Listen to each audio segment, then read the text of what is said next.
continuamos, presidente. Tanto no caso da esposa de Macron quanto del hijo de Alberto Fernández, Bolsonaro hizo una comparación elogiosa de su propia mujer y sus propios filhos. A candidatura de Flavio Bolsonaro representa una cultura nepotista de Bolsonaro y hubiera sido mejor o gobernador de São Paulo, Tarcísio, como candidato para su espacio?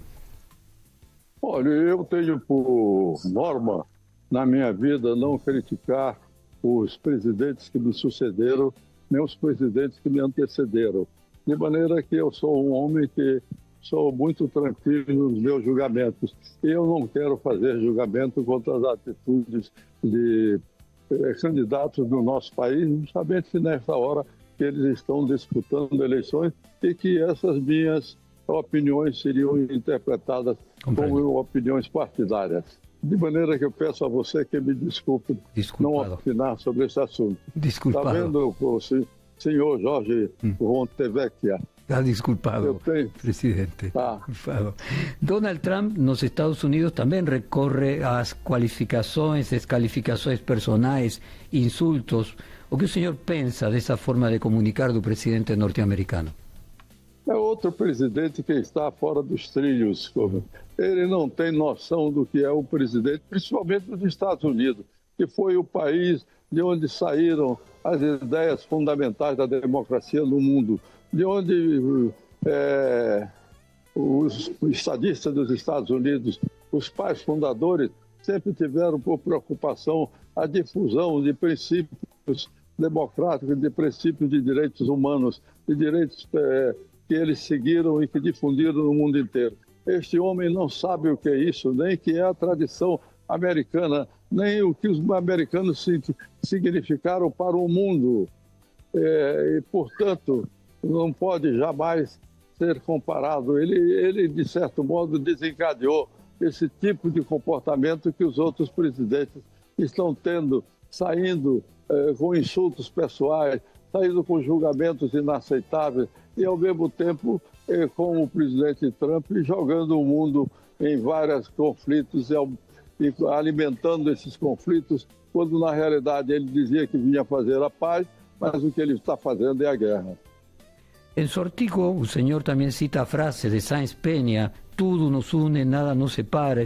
Explicó que todo se puede mudar, excepto a geografía, fonte de unión entre los territorios de Argentina y de Brasil.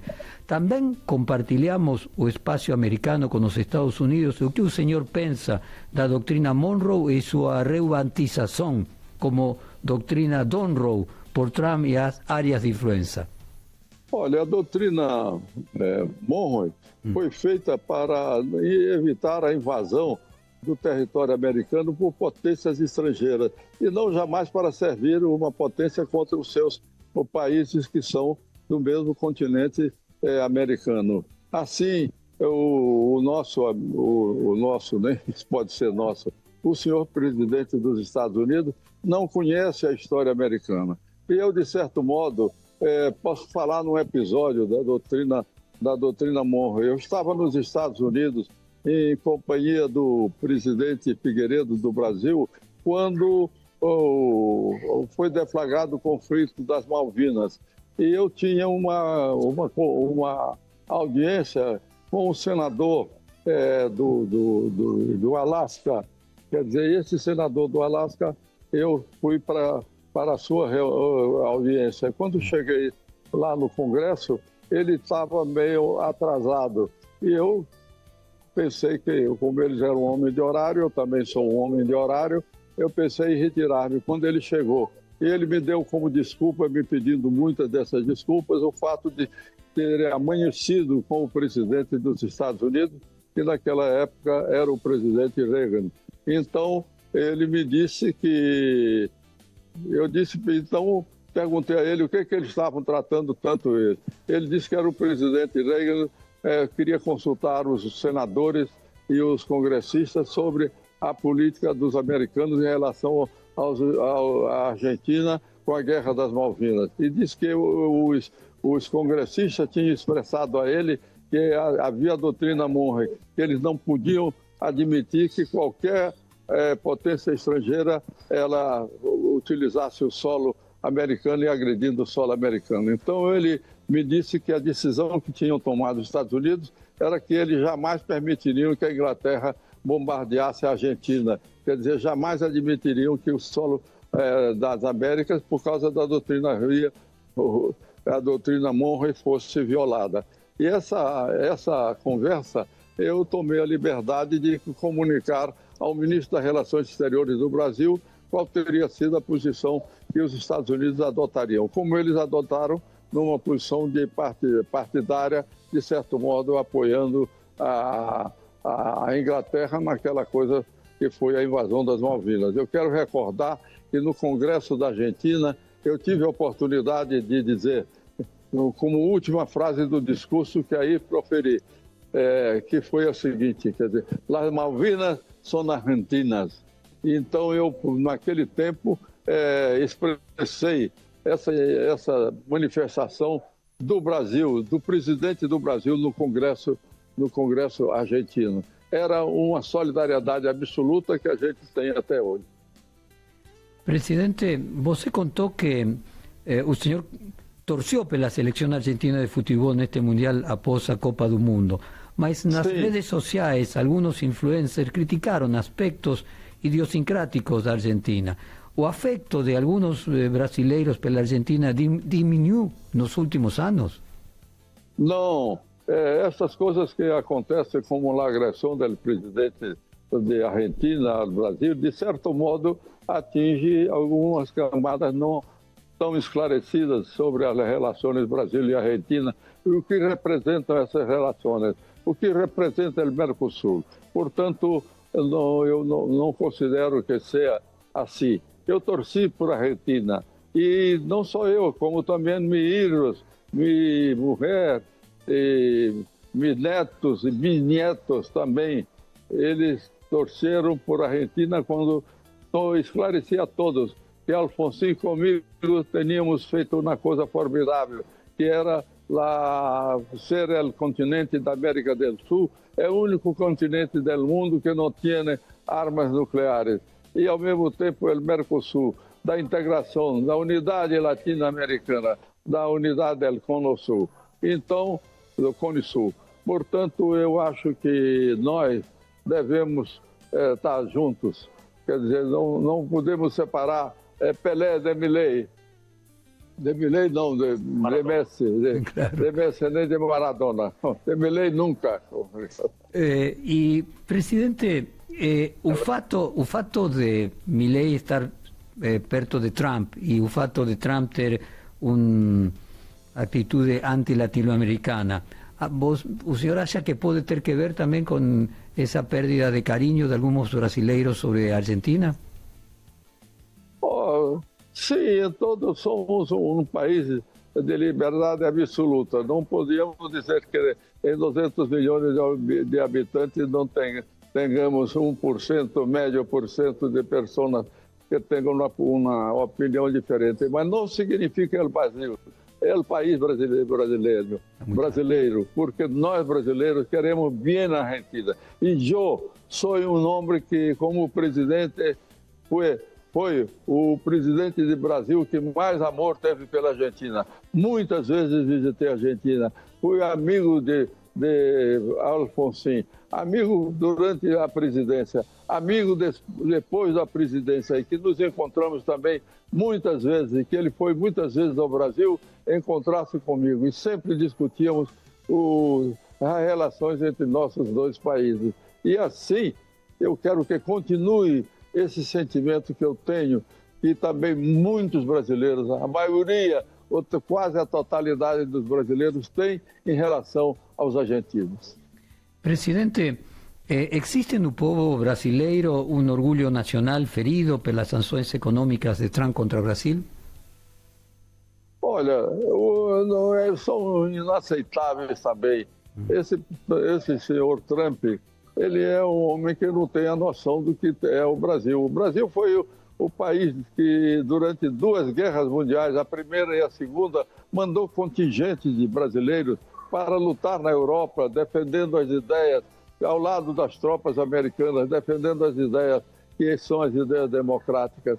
que nós mantemos até hoje. E eu e o Afonso só fizemos o Mercosul, só fizemos o banimento das armas nucleares, porque, na realidade, transformamos os nossos países em democracia. O Alfonsín foi o primeiro presidente depois das ditaduras que ocorreram na Argentina. E nós fomos o primeiro presidente, eu fui o primeiro presidente do Brasil depois que acabou a ditadura brasileira, ou o regime dos militares. Presidente, ¿cómo era la relación con los Estados Unidos cuando el señor fue presidente entre 1975 y 1990, también el primer presidente democrático do Brasil?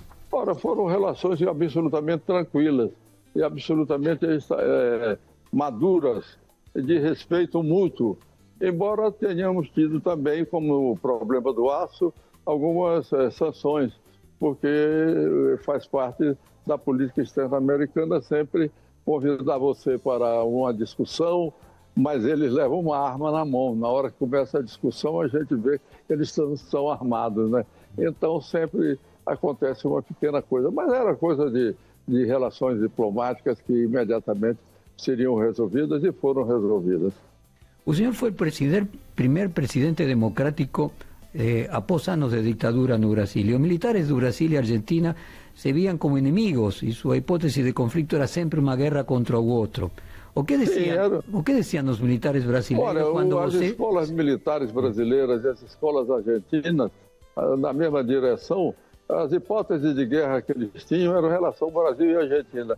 E, naturalmente, nós acabamos com isso durante o fim das nossas hostilidades entre um país e o outro. Tanto que hoje, essas hipóteses de guerra em nossas escolas militares são absolutamente outras.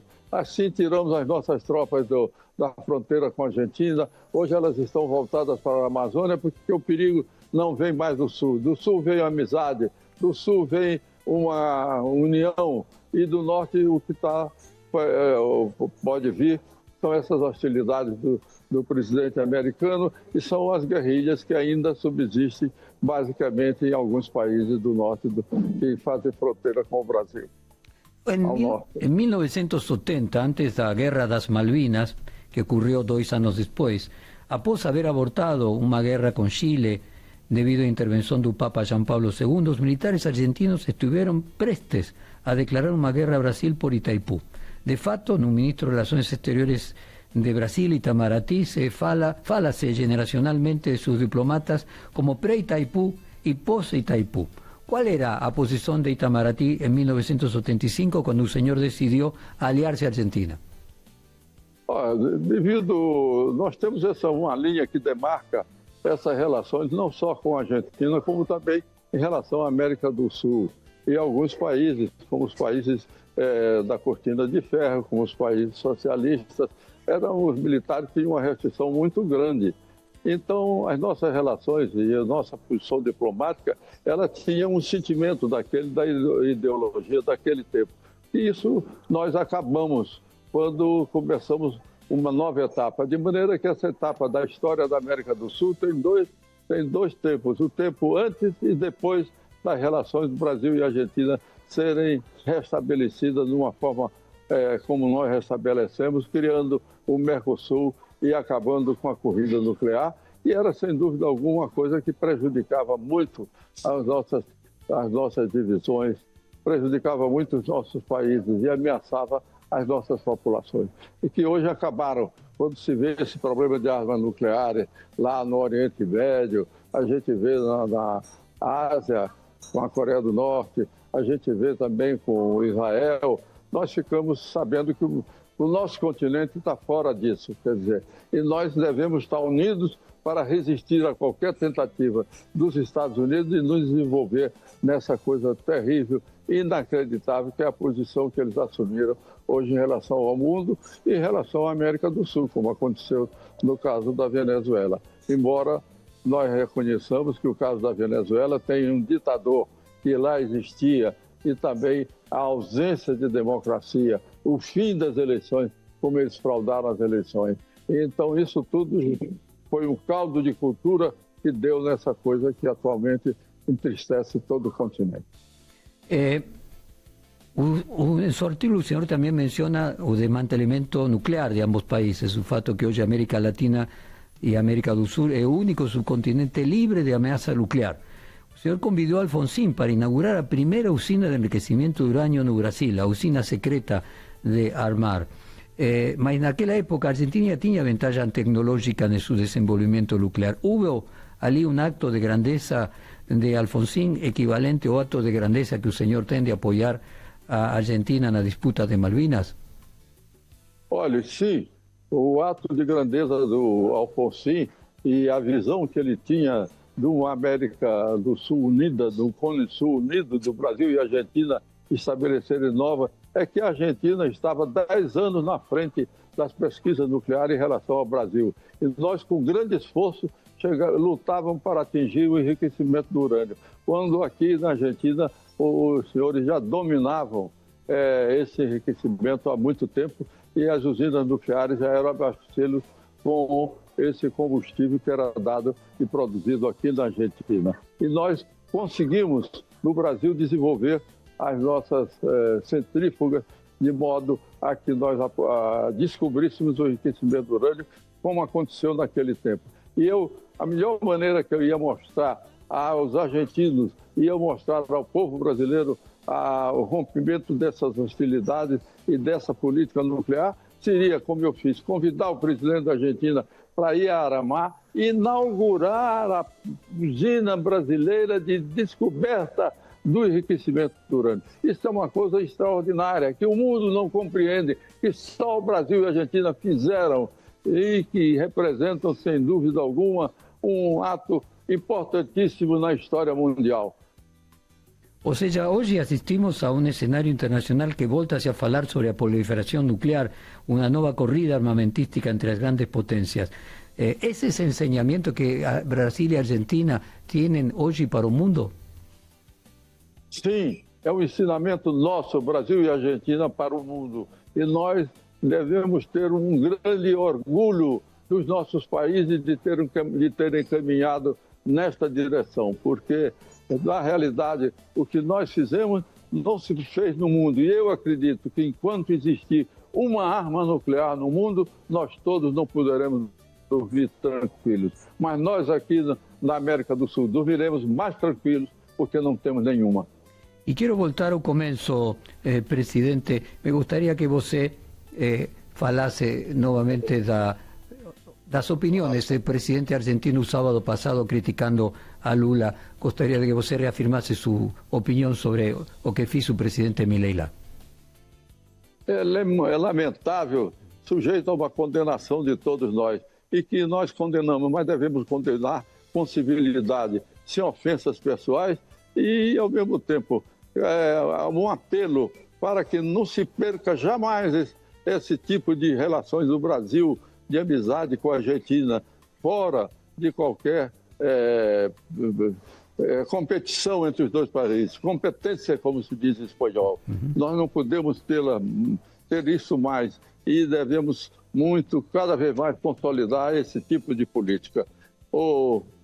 Senhor, eu peço desculpas porque eu estou com o meu horário esgotado e estão me chamando para comparecer à posse do presidente do Tribunal Eleitoral do Maranhão, e terá a presença também do ministro do Supremo Tribunal, Flávio Dino, que veio representar o Supremo Tribunal Federal, e essa solenidade começará às 4 horas da tarde. E eu peço-lhe desculpas, abrindo na minha agenda esse espaço atabalhoado assim, porque em consideração a você, em consideração à Argentina e à imprensa argentina. Muito obrigado. Muito obrigado, senhor presidente. Muito obrigado.